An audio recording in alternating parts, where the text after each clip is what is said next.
Hello everyone, good morning. Kumain na kami ni Daddy sa baba. So, mag-storytelling lang ako everyone about last night. Actually, it's our first time ever since na nagta-travel kami anywhere, everywhere here in Japan ni Daddy. Sa kung saan-saan man dito sa Japan. But this is our first time. Last night talaga happened sa aming dalawa na. Actually, on the first night, pagdating namin dito, actually the building is old. And the place is makikita nyo talagang parang it's a old bakasyonan. So, ang room namin, napakalawak, napakalaki, napakano. And then, on the first night talagang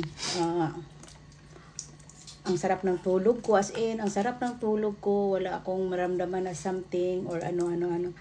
And then, sa baba si Daddy nagkagabi, si Daddy nag-onsen sa baba. So, hindi ako sumama pag sa gabi na hindi ako sumama sa baba. Kasi mayroon nga akong mga nararamdaman na mga anik-anik talaga.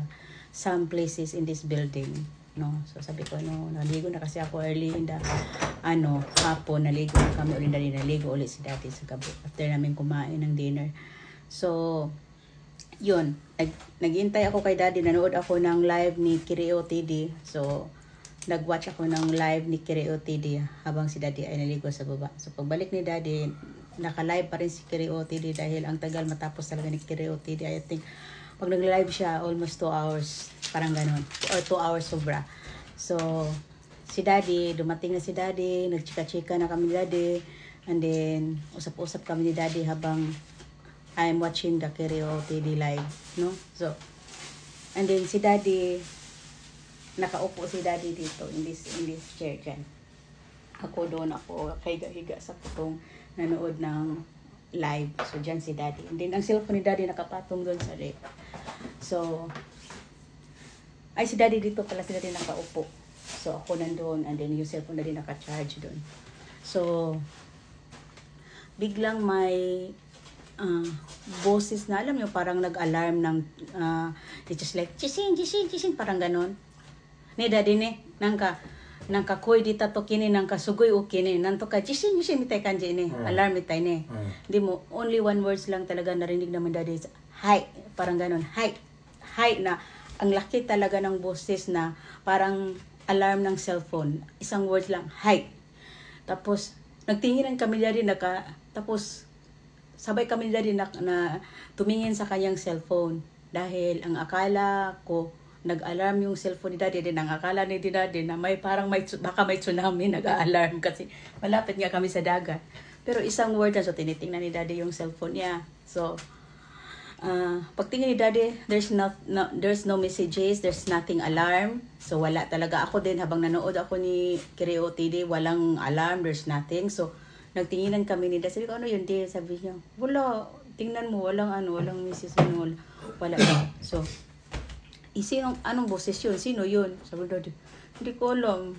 So, talagang nagtinginan kami Daddy. Actually, that is a very, very, it's just like a paranormal everyone experience. It's talagang, it's a creepy talaga nangyari last night talaga na yung boses talaga na isang word na. Actually, everyone, the ghost is, if you have something talaga na alam niyo mayroong mga ganyan. Ang mga ghost kasi hindi sila nagsasalita ng diretso na sentence. Dahil one words lang talaga ang But ang narinig namin kagabi is hi.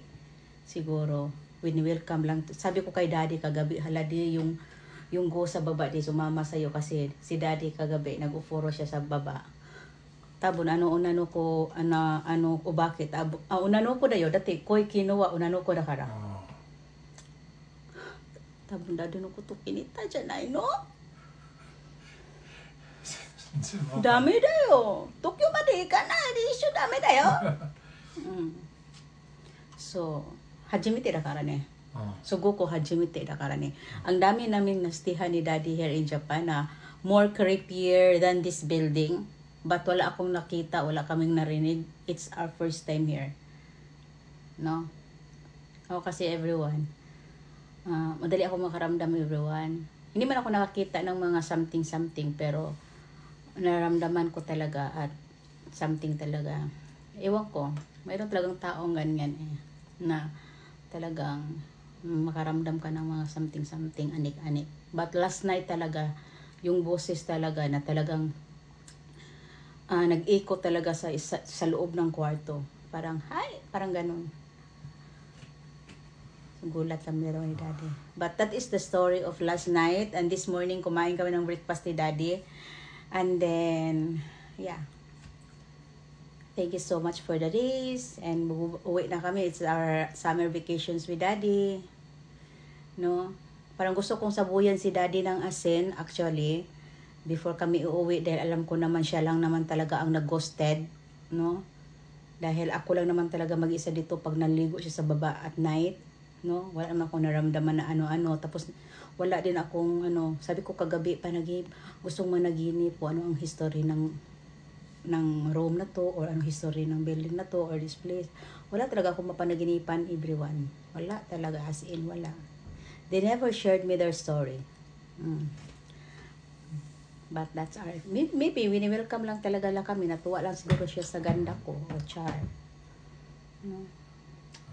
And have a good morning, everyone. No, that's our creepy experience. But it's so fun dahil kung nakikita nyo yung stunning view here in Futomi, I have a lot of island. Actually, yesterday, mag-island hopping sana kami ni Daddy. Yung magsakay ng phone ba? But unfortunately, hindi natuloy dahil malakas ang ulan, malakas ang hangin. So, hindi talaga. So, nagpunta na lang kami ni Daddy doon sa Kamugawa.